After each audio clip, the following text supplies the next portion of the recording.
കഥയുടെ പേര് ചിറകൊടിഞ്ഞ കിനാവുകൾ. ഒരു വിറക് വെട്ടുകാരൻ. അയാൾക്കൊരേ ഒരു മകൾ സുമതി, 19 വയസ്സ്.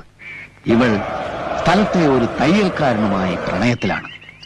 ഈ തയ്യൽക്കാരൻ ബഹുമിടുക്കനും സുന്ദരനുമാണ്. വിറക് വെട്ടുകാരന് തന്റെ മകളെ ഒരു വലിയ പണക്കാരനായ ഗൾഫുകാരനെ കൊണ്ട് കെട്ടിക്കാനാണ് താല്പര്യം. തയ്യൽക്കാരനെ അറിയിക്കുന്നു. തയ്യൽക്കാരൻ ഗൾഫിൽ പോകാൻ ശ്രമിക്കുന്നു. പക്ഷെ വിസ അത് കിട്ടുന്നില്ല. സാറ് വിചാരിച്ച എത്ര വിസ വേണമെങ്കിലും കിട്ടും. ഇത് കഥയാണ്. അങ്ങനെ നിവൃത്തിയില്ലാതെ തയ്യൽക്കാരൻ നോവൽ എഴുതാൻ തുടങ്ങുകയാണ്. അത്ഭുതമെന്ന് പറയട്ടെ, ഏറ്റവും നല്ല നോവലിനുള്ള സർക്കാർ അവാർഡ് അതിന് കിട്ടുകയാണ്. 10 ലക്ഷം രൂപ. അത് 1 ലക്ഷം കൊണ്ട് തയ്യൽക്കാരൻ ഒരു ഗംഭീര ബംഗ്ലാവ് പണിയുകയാണ്.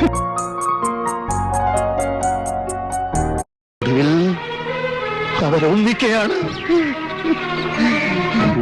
കഴിഞ്ഞ ഇനി സ്വല്പം മ്യൂസിക് കേൾക്കാം.